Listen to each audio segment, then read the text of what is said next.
All right, we are live. So says the software. Uh, Thank you everyone for joining us on Microsoft Unboxed Podcast, episode 12. This is a podcast where we discuss Microsoft news from the week. I'm your host, Kareem Anderson. I'm joined by.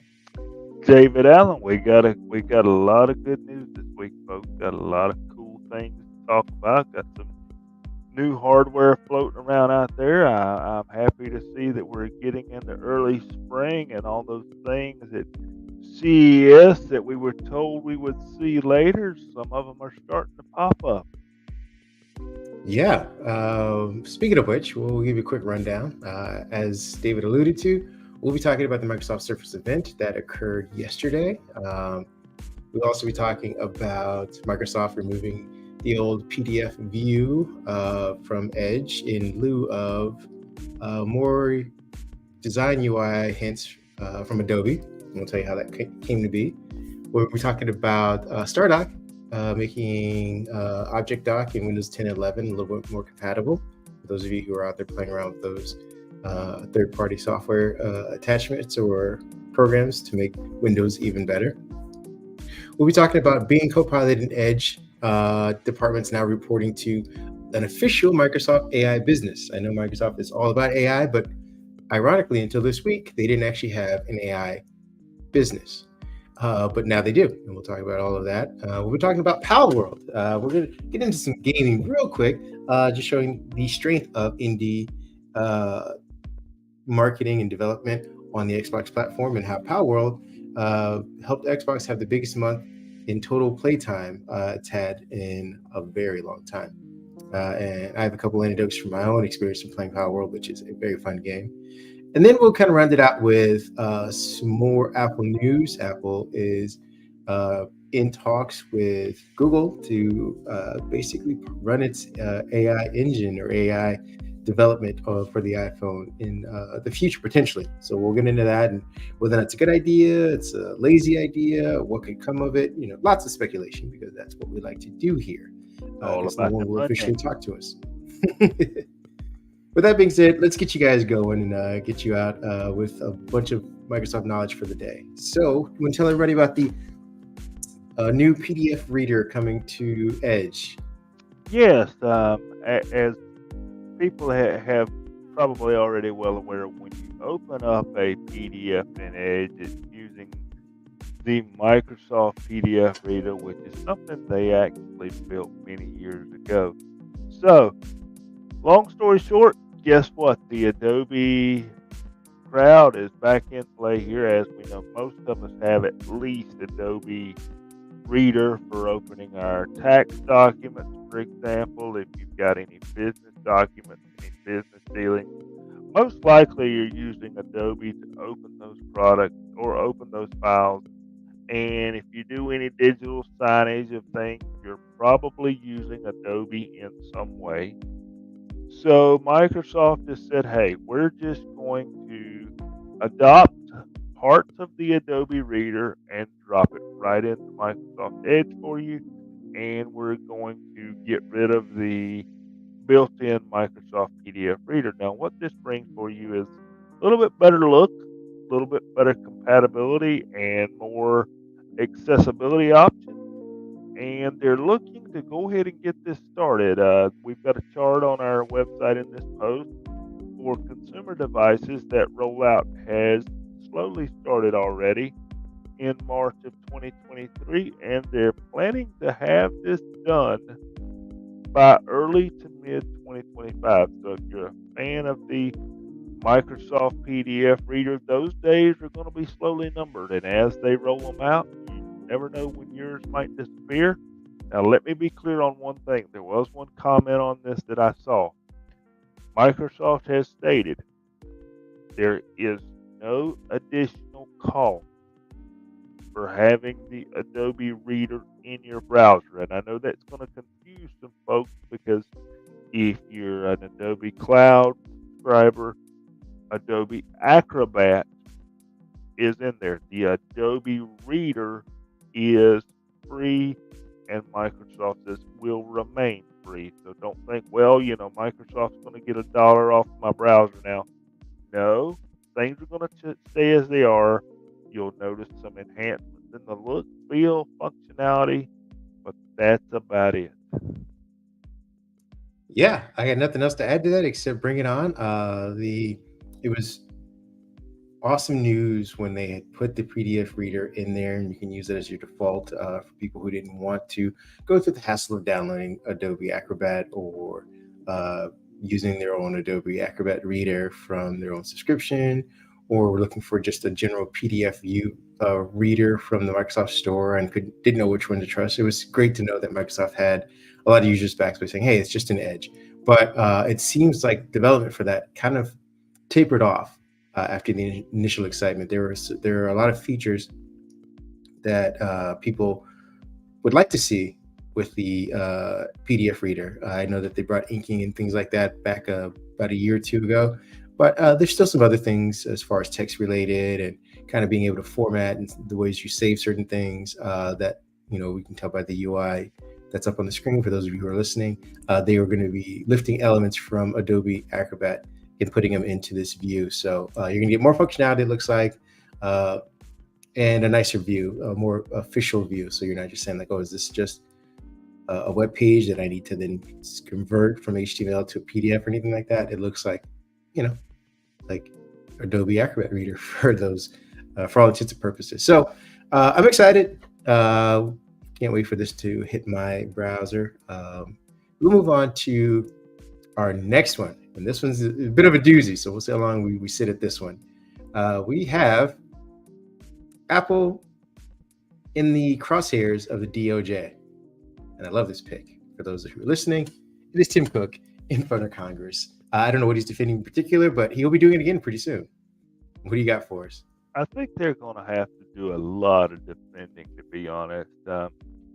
We kind of joked about this a little bit, off in our side chat, but I think the US DOJ is just, they're still cranky over the way the Microsoft Activision stuff went down, and I just think Apple is It's still finally, going down, isn't it? Let's not forget. that's true.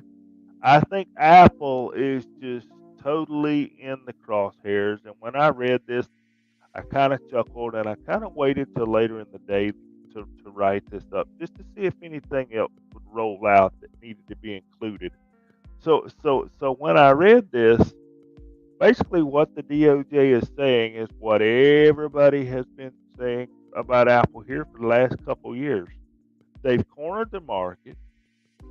They say they're using the Sherman Antitrust Act to maintain customers, to lock them in, that the smartphones are not all that great, that they're not innovating, and they're using pricing tactics and app store tactics to keep people locked in.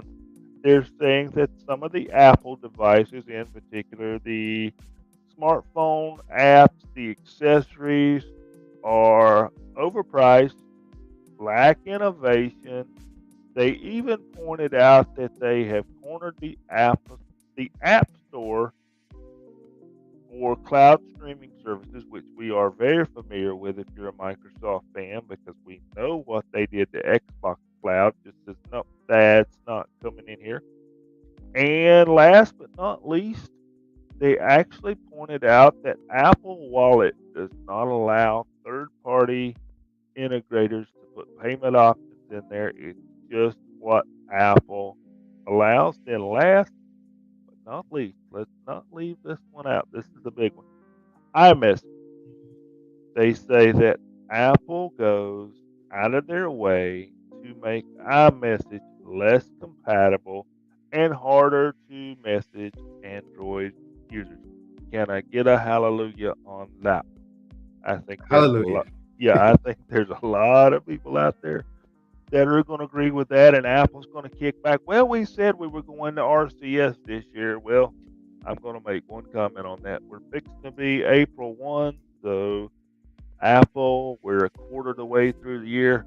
Where's my RCS messaging? The joke's on you. They said it on April 1st last year. It was all just a big it was Fools. that it was all just an April Fool's. But DOJ says, hey, we're going to defend this vigorously. And you know what? I didn't think they had much of a case with the Activision Blizzard deal. I think they might have a case here, and I think there's things in here that they can prove. And I don't want to go too outlandish, but this may change the way a lot of things are done with Apple and outside of Apple if some of this goes down. Yeah, I'm going to be a little bit contrarian, just because I would like our audience to have a different perspective on this. I think this is a bit of hogwash, unfortunately. Now, again, personally, I'm with you. I think there are things that Apple's gotten away with under the rules of being, not the number one provider in the world. They've kind of been able to skirt behind bigger monopolies in Google, Microsoft, IBM, things like that because of their market share. But they've also been able to kind of mask those things with partnerships and the way they kind of structure uh, payouts to developers and revenue shares and things like that that they get. These are all things that they're going to go after. The DOJ is going to go after, and they're going to have to bring their heavy guns at people who are very technical. This is the one aspect of the Microsoft Activision deal that blew up in their face. They weren't very technical. There's a case to be had that could have stopped Microsoft in Activision, but they didn't pursue it. Instead, they used talking points from Sony for more frivolous allegations, and all of those kind of fell apart.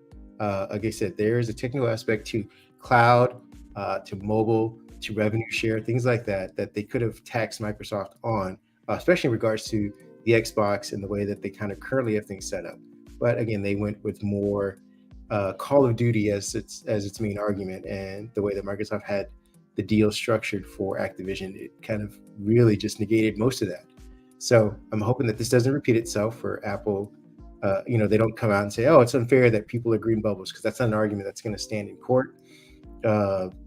Saying that, I don't know how you're going to argue against better integration and security, especially when I'm assuming members of the DOJ, Congress, and everybody else who's going to hear this have iPhones and they have a personal investment in this. You're going to need to really have your understanding of the law and what they're actually breaking. With that being said, I just kind of wanted to make sure our audience also knew what the Sherman Act is, because you mentioned it at the very top, and this is what they're kind of hinging the argument on. The Sherman Act of 1890 is an antitrust law which prescribes the rule of free competition among those engaged in commerce. It was passed by Congress and is named for the Senator John Sherman. Its principal author. The Sherman Act broadly prohibits anti-competitive agreements as one. Two, unilateral conduct that monopolizes or attempts to monopolize the relevant market. The Act authorizes the Department of Justice to bring suits to enjoin, i.e. prohibit, conduct violating the Act, and additionally authorizes private parties injured by conduct violating the Act to bring suits for treble damages, i.e. 3 times as much money in the damages as the violations cost them. Over time, the federal courts have developed a body of law under the Sherman Act, making certain types of anti-competitive conduct per se illegal, and subjecting other types of conduct to case-by-case analysis regarding whether the conduct unreasonably restrained trade. So, with that being said, it seems like they might be also able to leverage some arguments that I believe Microsoft and what's the other company that's always they just had an issue with, the gaming company, the gaming publisher. Activision Blizzard? No. They create the Fortnite, Epic. Oh, Epic Games.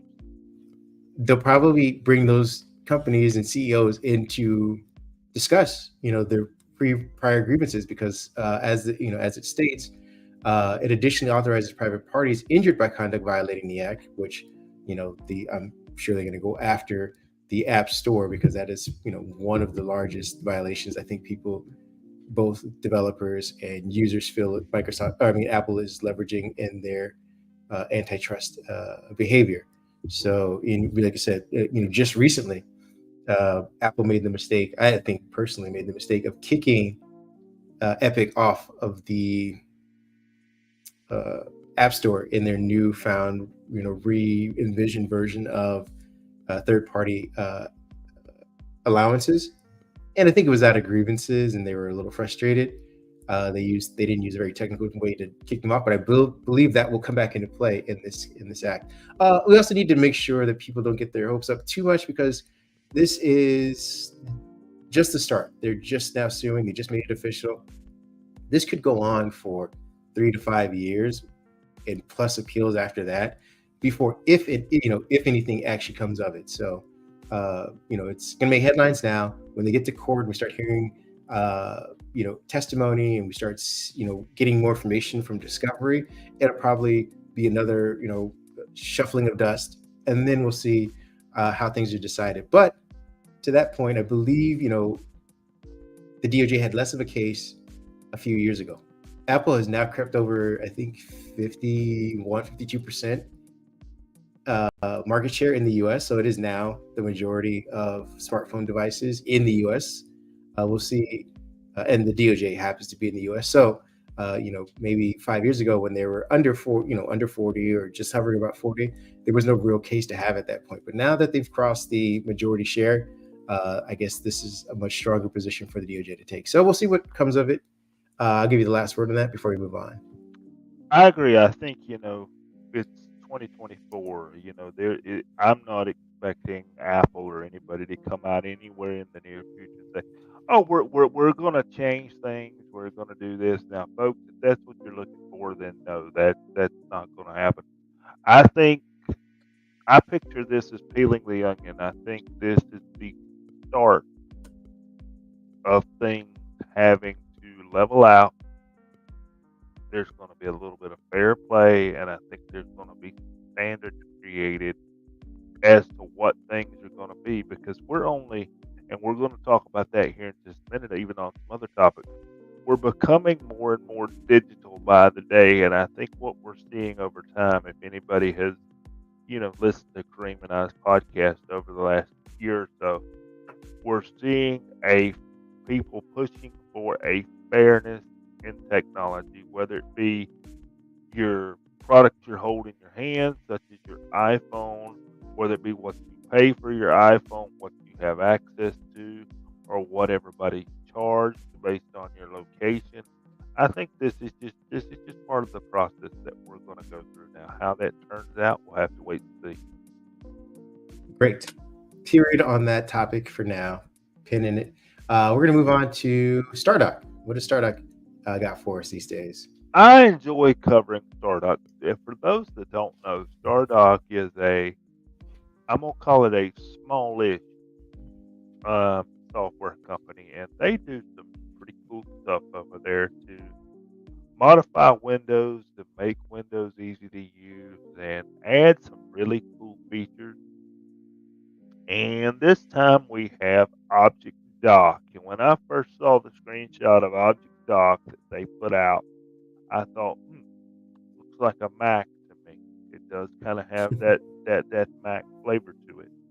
And what Object Dock is, it allows you to take your groups of programs. For example, say you've got your productivity suite that you use every day. You've got your Office, you've got your OneNote, you've got your Outlook, or if you're a gamer, you've got your Steam, your Battle.net, maybe you've got your streaming utilities. You can group all of those together and have those in one group, and you can launch those at once, or you can launch those individually without having to necessarily hunt for each app. Now, for me, I have actually installed this on a couple of PCs. When I first saw it, I said, you know what, I might not use that all that much. But then I started realizing, when working on software and technical support, you've got all your apps there. You click the technical support, and all your stuff comes up on your screen like you need it, and you can open and close individual apps as needed. It is very convenient, and it's very inexpensive as well. $9.99 for just the app, or it is $39.99 for what they call the Object Desktop, which gets you a copy of most, not all, but I believe it is most of the Stardock offerings. Now, one more thing I'll throw in there, Object Desktop 3.0 has been around for a while, but This update is the one that makes it Windows 10 and Windows 11 compatible.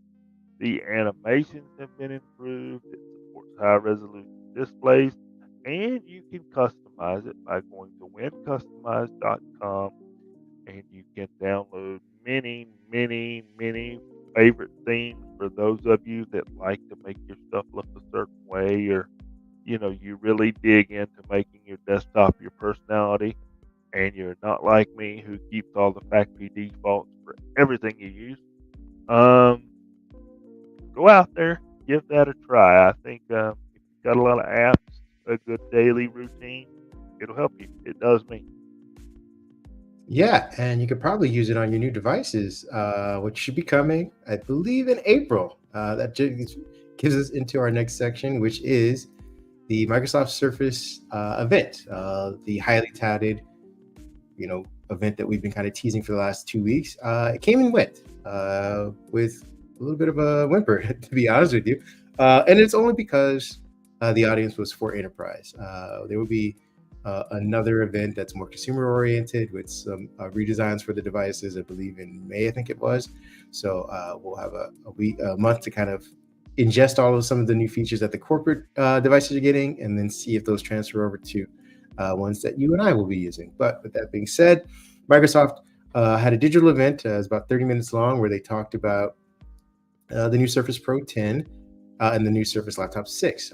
Both of those are called Surface Laptop 6 for business and Surface Pro 10 for business. Just to be clear, that's how Microsoft likes to name stuff. Super boring, very straightforward, but that's what we're getting nonetheless. Um, they had some executives go over some of the features for these new devices. For those of you who cannot see currently on the screen, we do have a picture of what the devices look like. And if you've ever seen a Surface Laptop or Surface Pro 9 or 8, that is exactly what they look like. Not much has changed as far as the hardware design. I know that you covered some of the Surface Pro 10 features. If you want to quickly kind of go over them, just briefly, of some of the things that have been added actually to the device. Well, we've got 5G support. I think is going to be your big deal here, because it's the first time in a while that we have had. Well, first, let me back up. We've had connectivity for cellular networks in the 4G form on a previous Surface device. I believe it was the 7 Plus, if I remember right. But Mhm. we now have 5G on an Intel model for the first time. We do have it also in the ARM model for the Surface Pro 9. So it's the first time we're getting it in the Intel model. That's a big deal for people out in the field, because you got to remember, this kind of goes on with the other enhancements, the 30% brighter screen, the higher contrast ratios that are being talked about for the Pro 10 model, because these are your frontline folks, your folks out in the field who are dealing with shadows, the sun. They need the connectivity. They need to get back to the office. They have finally listened to make the Surface Pro, at least for business users, that all-in-one device that you can pick up, give it to your frontline workers. They can still talk to the back end office because they've got their connectivity there. And from somebody who has done work in the field, thank you, Microsoft, for making the screen improvement. It's a big deal when you're out in the field. You've got shadows of the sun. You need to turn it this way, and you got to turn it this way to be able to, read something that somebody has sent you. They have also added the NPU to the Intel unit and a brand new Surface camera that will track you as you would expect, as we have seen in the Pro X. It will also do all of the NPU functionality, such as blurring your background, changing your background. So, like you said, kind of came and went with a whimper, but I think for the business side of things, this is a nice improvement for the business users that need it, and there might even be some consumer folks such Oh, as myself, that do work outside and say, "Hey, I need these few little features just to make life easier." these are definitely subtle but very necessary improvements, just to kind of round out the feature list. The field of view on the new camera is about 114 inches or so, I believe, and it records at 1440p now, so it's above the 1080p that used to Yes, be in the I did Surface not Pro. mention So that. you can, and because of but you did mention the MPUs, and because of the MPUs, you're going to be able to really get some great conferencing out of this, because the MPUs will be powering the Windows Studio effects, which offer built-in again, so you don't necessarily need to even have. Some people just have these weird alien-looking rigs where they have the Surface Pro set up, and then they have a camera or webcam attached to it, and it has a cord that's being used to power it that is taking up one of your ports or dragging across the table. You don't need any of that now, because the camera has been improved and these Windows Studio effects are built into Windows on these devices, which enhance the quality. It gives you the ability to blur stuff. It gives you more, like you said, more contrast. You can also add filters. And again, this is all done from the task manager if you need to necessarily. It also aids in the microphone, noise cancellations, and stuff like that. The other thing they added was an NFC reader, which would be great if you're very mobile and you're using this device to kind of operate anything that requires NFC communications. But I think above anything else, the guts of these things have been updated. So again, the hardware may be roughly the same or identical, but people are now going to be able to order options that have 64 gigabytes of RAM. I don't think we ever had that really on a Surface Pro before. Yeah, I think we hold on a topped minute. that at 32. Oh, go I ahead. thought the 64 was just for the Surface Laptop 6, because looking at the pre-order options, I only saw 32. Did I miss something? No, yeah, I think, let me double check. But I believe the Surface Pro 10 can be configured with an Intel Core Ultra 5 or Ultra 7 chip. And let's I go to the believe it pre-order stopped page, at shall we? 32. Let's let's make sure we are accurate, folks. We don't want you trying to order something that you can't. Going to Surface Pro. Bear with us here. We're kind of 10. doing this on the fly, folks. Bear with us. Well, this is what you get when you go live, ladies and gentlemen, which we are doing right now. We are at they took me to the community page. This is odd. Let me go to Well, I the tell you purchase what, let page. me Surface. Where's the Microsoft Store? That'd probably be the best place, right? All right, I've gone to the Surface Pro 10 for business. Just type in pre-order. Let's see where this takes me. Here we go. We've got build your What do you got? device, Surface Pro 10 for business. Comes out April 9th at 12 a.m. Starts at $11.99. If you hit build your device, then I'm going to choose the Ultra 7 processor, the 165U. That's for our readers and watchers. $69.99 or $16.99. And you are correct. These options, I only saw up to 32 last night, and we stopped at $23.99. So maybe I messed up, or they added it. Maybe they added it after the fact. But you are correct. I owe you an apology there. The Surface Pro 10 does look like it gets 64 gig, 1 terabyte SSD at $27.99. Oh, yeah, the price is ridiculous, ladies and gentlemen. But if you plan on using this thing to do a little bit of machine learning or dabble with some AI development, this could be the device. This is we've always seen the Surface Pro kind of hampered when it comes to RAM necessarily. I think 32 might have been the highest it had gotten at some points, and that was again for the Surface Pro 7 Plus, or if I'm not mistaken. But normally people are stuck between the 8 and 16 gigabytes for Surface Pro. Now we're getting 64 gigabytes of RAM, then 1 terabyte of storage. Again, the storage is also replaceable, so you can probably do something a little bit more than that if you were to change it on your own. Microsoft's promising it to be 53% faster than the Surface Pro 9. It comes with two Thunderbolt 4 ports, the Surface connector as before. They're promising up to 19 hours of battery life.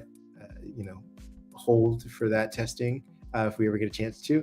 We're also getting Wi-Fi E6 support, 6E support, and Bluetooth 5.3. As you mentioned, a 5G model. Moving on to the Surface Laptop 6, it's built roughly the same as far as internals are concerned. You can get up to 64 gigabytes of memory on that as well. I believe you can do up to a terabyte of storage. You also get the options of a Core Ultra 5 or 7 CPU. They come in 13 and 15-inch variants. They will be, I believe, in the platinum and black colorways. Not very different than before, but the new thing that they're getting is a what are these called? Smart card reader. They have, again, two USB C ports and the USB A port as well, and the same Surface connector. Both screens for the Surface Pro and the Surface Laptop will have an anti-reflective coating put to it, which again goes to David's point about being outdoors or getting reflections if you're in a highly fluorescent area. So those are some of the improvements. Both, again, will also have the new Windows button, the new Copilot button. The Surface Pro has a new accessibility-focused keyboard. I don't know if this is going to be for all of them. I'm not sure if they clarified that, but there will be new bolder key etchings on the keys themselves. So people have to get used to that. Some people I've already seen online complaining about it, saying it looks Fisher-Price-ish and looks like it's for kids. Or I think one person even mentioned, like, oh, what are the people using this blind? I'm like, kind of hitting it right on the nose right there. This is to help people see. So you take with it what you can from it. But again, both devices have the new Copilot button. And they talked about AI about for 10 or 15 minutes about these new devices. They kind of have to hold off on that again because most of that won't be updated until the fall anyway. So there was also discussion of Windows 365 and Microsoft 365 being powered by Copilot, and what you can do with virtual machines with these devices. Check our site for more information on that. But I mean, again, I'm going to give you the last word on this. What do you think about the new devices for businesses?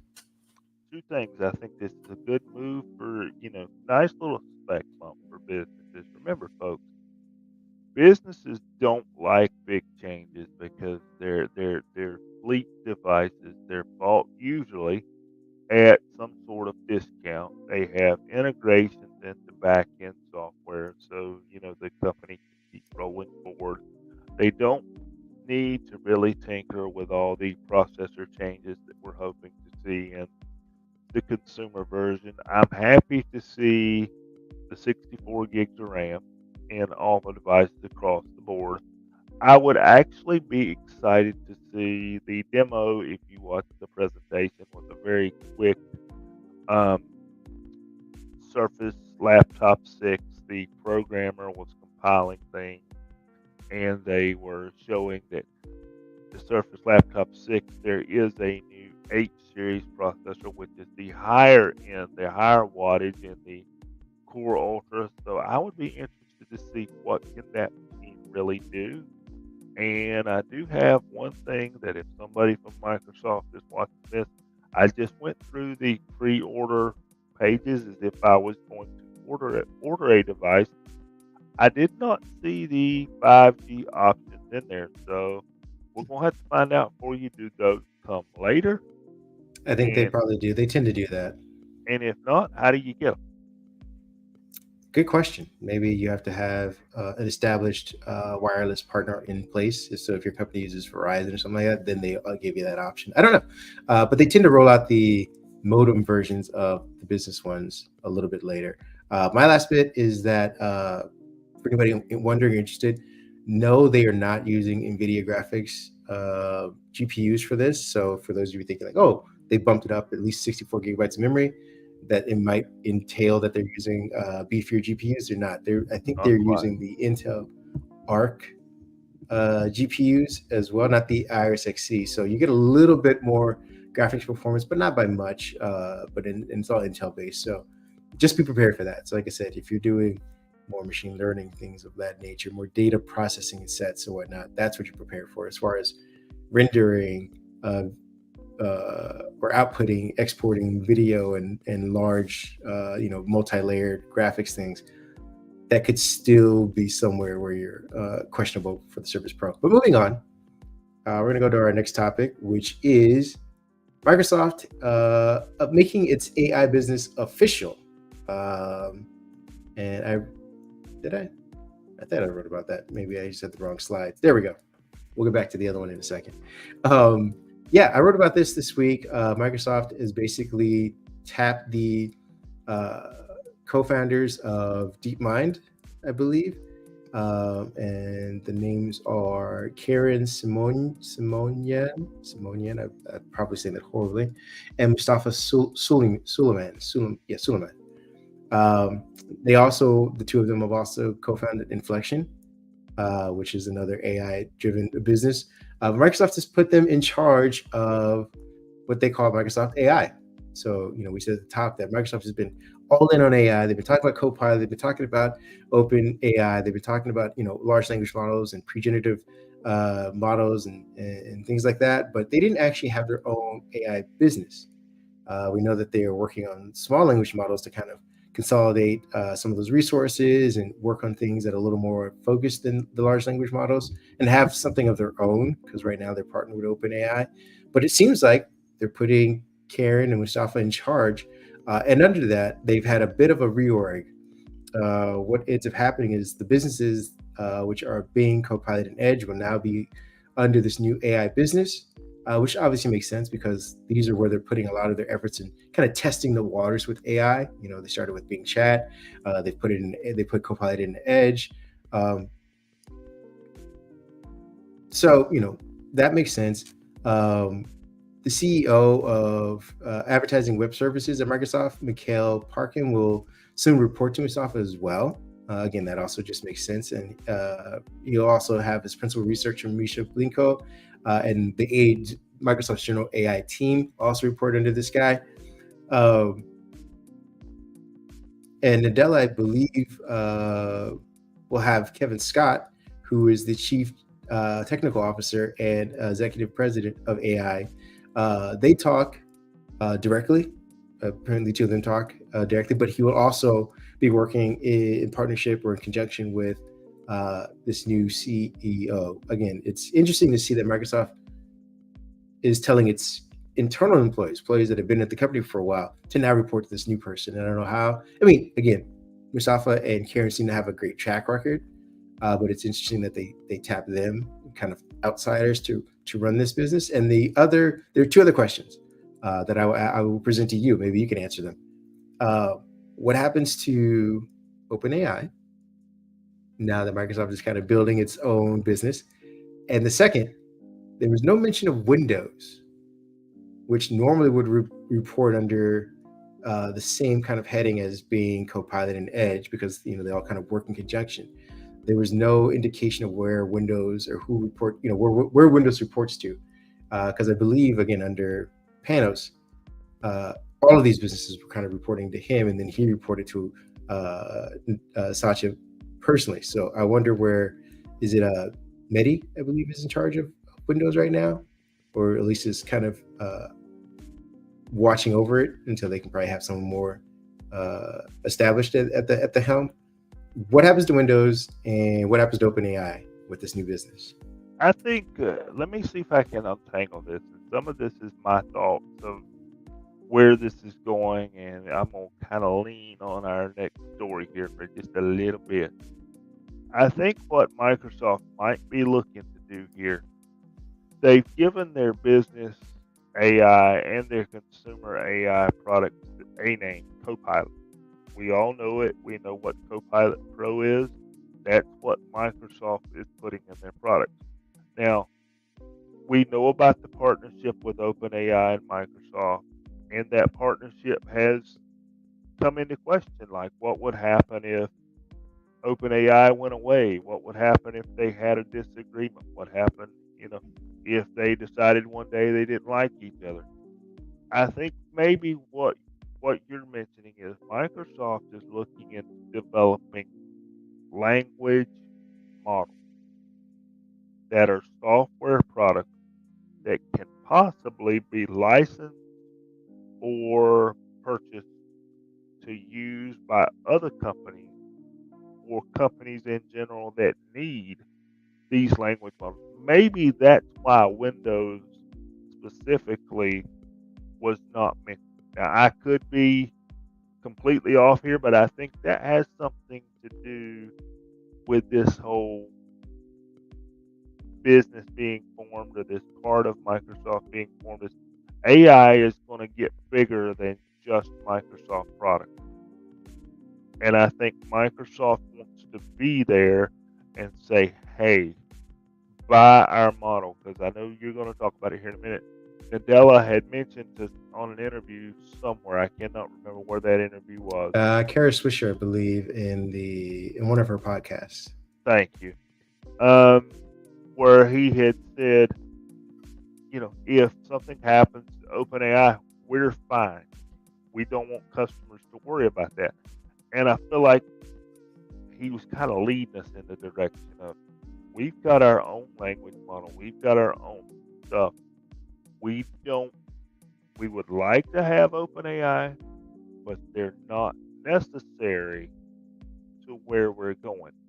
So, the question becomes, does this partnership blow up? I don't think so. Does it have, some strained relationships at times? That's possible, because, it's clear that Microsoft has kind of said, we like you. We're glad you're here. We're happy we made the investment. But if something happens to you, we're fine. And I think that's part of the reason we see some of these, people getting moved around and reporting to various places, because I feel like there's a broader picture of what Microsoft wants to do that is just beyond Windows on a desktop or even on a tablet. Yeah, tangentially related. We had mentioned a couple of weeks ago that Microsoft had partnered with the up and coming, highly touted French AI company. I forget the name of it right now, which will help them establish international routes and abide by more European standards for privacy and settings and businesses or whatnot. So to your point, what I'm saying is that Microsoft is looking to be the home for several large language model applications and pre-generative tools that, and have everybody basically using Azure to run them. That's what they really want to do. They want, same way that Windows was the driving force for developers as the platform, not as necessarily an operating system. I think they want Azure to be like, hey, if you're company starting off wanting to be in the large language model game or AI game, use Azure to help start it off. And with that being said, can we leverage a little bit of your technology? We'll share our cloud, our massive cloud that we've invested in, with the hopes of being able to use some of the new tools that you could potentially come up with. And that's what they started with OpenAI. And it was the biggest one that they had, because they had the ChatGPT model that they're using for basically everything. But I think going forward, they wanted to have, I think, Sam Altman run this AI business. This was the idea during that whole kerfuffle of him being ousted, that they wanted him to basically run this business. He went back to OpenAI, and I think they probably are in talks, roughly every other day to talk about, what's going on with the progress, what new model you're running, how can we use it in Microsoft or Azure. I think they're having those constant conversations, and those conversations will now be transferred from Satya directly to Sam, back to Sam talking to, I believe, Mustafa now. So I don't think much has changed between that relationship between OpenAI and Microsoft. I just think they will now have an official department that Sam can talk to and can take some of that off of some of these other heads that can go on and do other things. So I think it would be good for Microsoft, but it'll also lead into our last story, which we'll circle back in a second. But let's get off of the deep, heavy conversation for a second. Talk about something fun a little bit. We want to talk about Power World, which helped Microsoft have the biggest month for total playtime in history, not just recently, but in history. So that's a big feat. Unfortunately, Microsoft didn't give us the time that was spent in Power World, I believe, specifically. They didn't reveal the numbers. Instead, Microsoft Games Department revealed that Power World played a big role in achieving this record. The game already has over 10,000 players on it. No, that is wrong. 10 million players on Xbox, just less than 2 months after its January release. It's also worth mentioning that Power World was released on January 19th, so the game didn't even have a full month at its disposal to turn January into the most played month in Xbox history. 2024 got off to a fast start with players of this year. I believe this is in quotes. Xbox had the biggest month ever on console this past January, measured by playtime, including its ID at Xbox program, which is the indie program that kind of promotes games like Power World. Pocket Pair, whose Xbox game preview title Power World had more than 10 million players on Xbox so far, and that's coming from the Xbox Wire via Twitter. I just wanted to point this out because, again, we talk about some heavy topics here, some very, dense things, and I think it's just time to go back to some gaming for a quick minute. I know we had the recent gaming, what was Game Fest? Was it? We had some kind of Game Fest, where we've got some the summer Game Fest, the streaming event in LA coming up in early correct 7th, in fact. Yeah, but this was a win for Microsoft, a win for Power World, a win for indie developers in the Xbox platform. I've been playing the game. It is super fun. It's a nice kind of sit back game, in the vein of Pokemon / any other type of RPG. It's cute. It's relatable.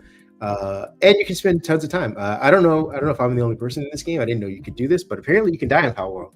I figured that out the hard way, and I felt really dumb for it. I'm like, I'm a man in his 40s who's dying in a Pokemon game. This should not be happening, but I did it. Well, I'll admit with you folks here.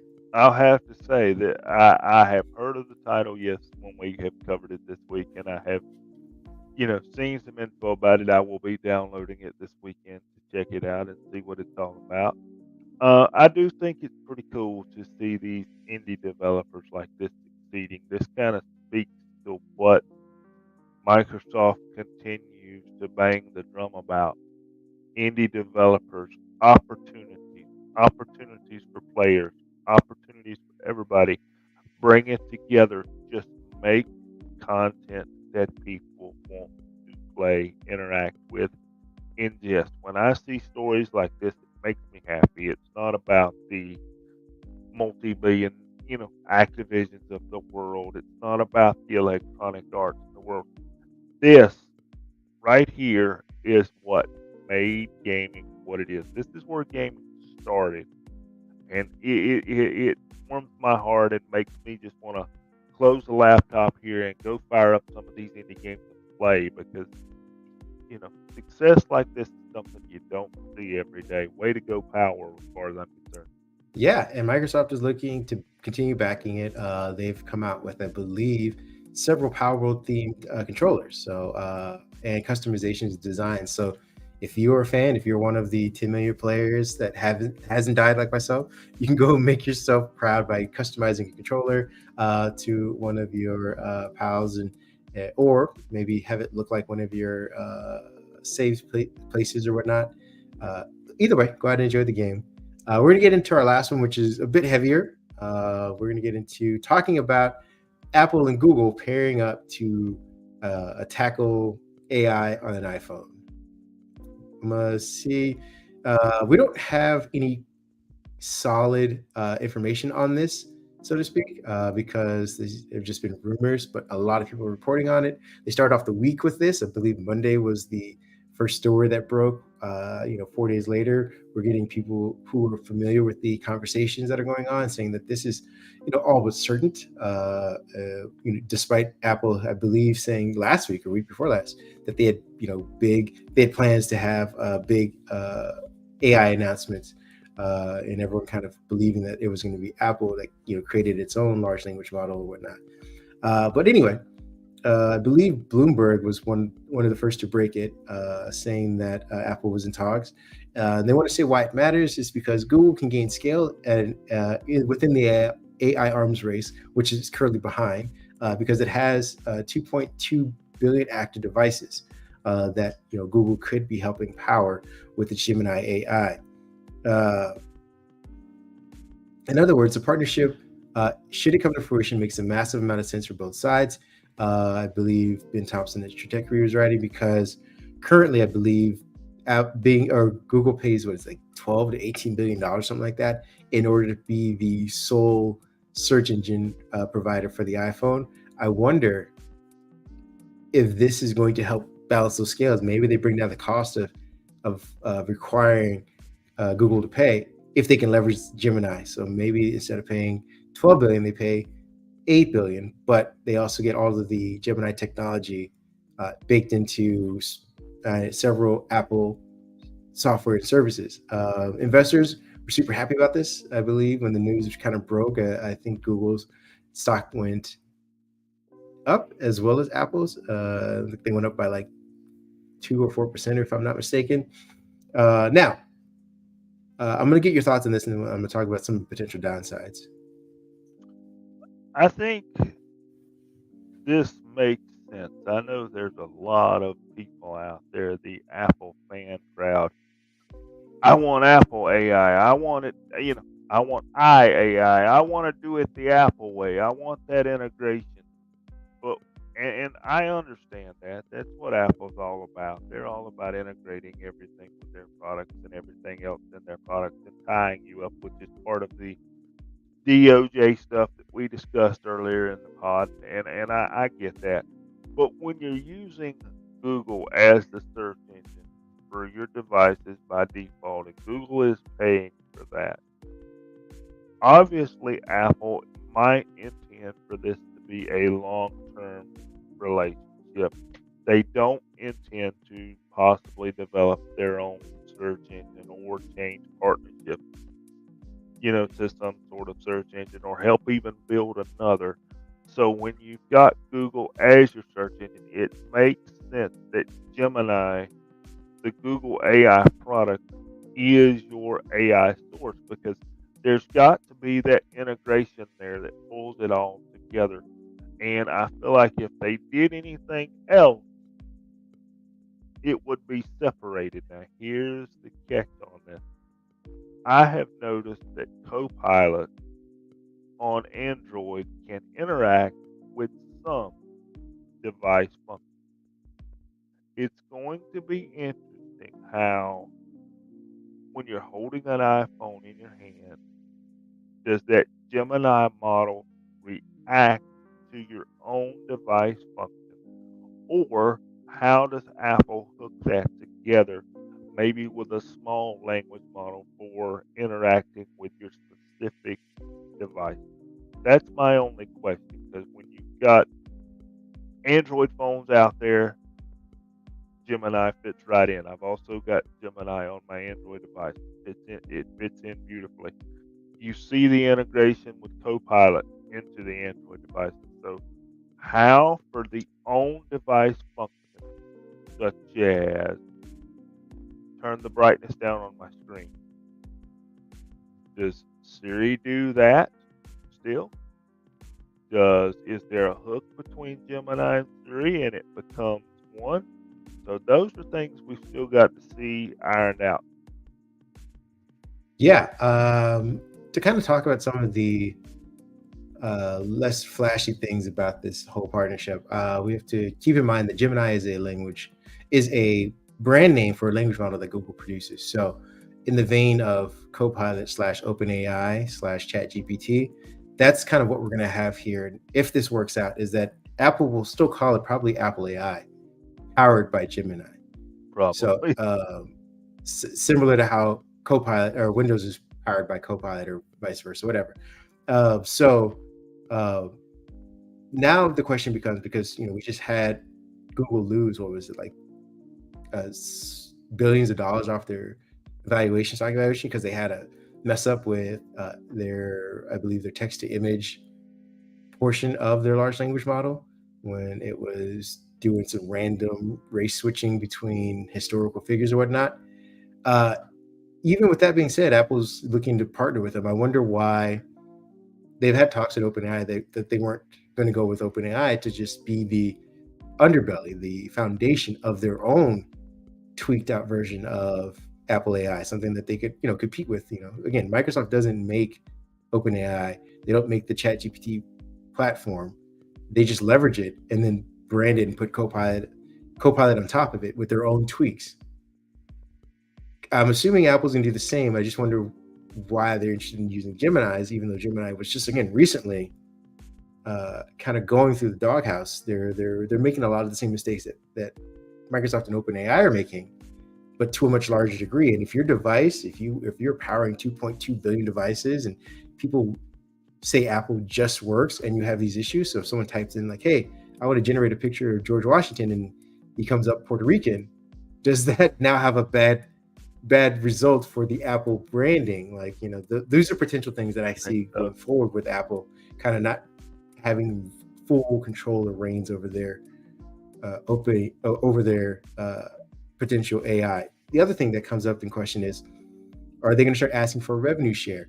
How are they going to address privacy and accessing customer information? Because Google's going to need that, or they're going to leverage that in order to make Gemini and make future models of Gemini that much better. So is Microsoft now easing off we're the privacy company because we're gathering all the information from the internet and all from the web and all from the devices in order to produce AI that works specifically for you?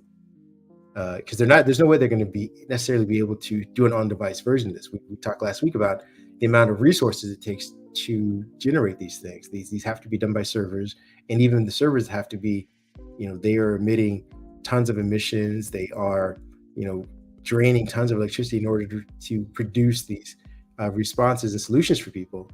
Apple's not going to be able to do that on device, so they're going to have to default to Google's current servers, which they have been saying for years about how much they don't want to do that and how they are anti that and why their devices are better than that. So where does Apple go from that point? I'll let you have the final word on that. I think, and I paused here to figure out how to put this in a way that you guys can understand. I think this is the start of something large. Apple has said for years, secure device, do it our way. Secure device, do it our way. And I think we have finally reached a point where Apple has opened that door just a little bit and you go, hey, we might have to share. We might have to work together to make all this work, because iMessage is the perfect example of that. They came out with the end-to-end encryption on iMessage years ago. And what does Apple do? We are the most secure. We are the secure. We are this. We are that. We are this. And they're even comparing it on screen. Android is this. We are this. But I think we have reached the point to where Apple is saying, look, we don't have that search engine. We don't have that body of information to pull from. We've got to work with somebody to get that search engine. Okay, that's been Google. That money, that check is, been written. So now we have to figure out how to do AI. Okay, we've got the DOJs after us. People have been after us about the way we have done things. I think this is the start of Apple at least putting about a crack in that door to say, we will share. Now, what they won't tell you is you're probably inheritedly giving up a little bit of security, a little bit of privacy. That's just part of being on the internet, folks. Don't let that scare you. And Apple's not going to tell you that necessarily. They're still gonna brand things the Apple way. They're still gonna put the Apple name on it. It still may be called Apple, like you said, Apple AI powered by Gemini. Maybe Apple takes a copy of Gemini, and they have it in their data centers. That copy is updated. Maybe Apple is allowed to manipulate that copy in some degree. But I think this is the start, a itty bitty teeny weeny start of Apple agreeing to share, to work together. Because as we mentioned, it ain't gonna happen today, it ain't gonna happen tomorrow, it ain't gonna happen next year. But I think we're headed down that road of Apple's going to have to play with others. And maybe they know that deep down, or maybe the attorneys have said, look, we're eventually going to have to play with others. This is the start of Apple saying, we're thinking about playing with others. We've brought the toy box. You can have the tennis ball as long as we control what you do with that tennis ball.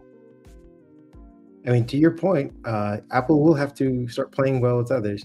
I do wonder how a potential FTC or DOJ investigation establishes that playground, because they've played well with Google constantly.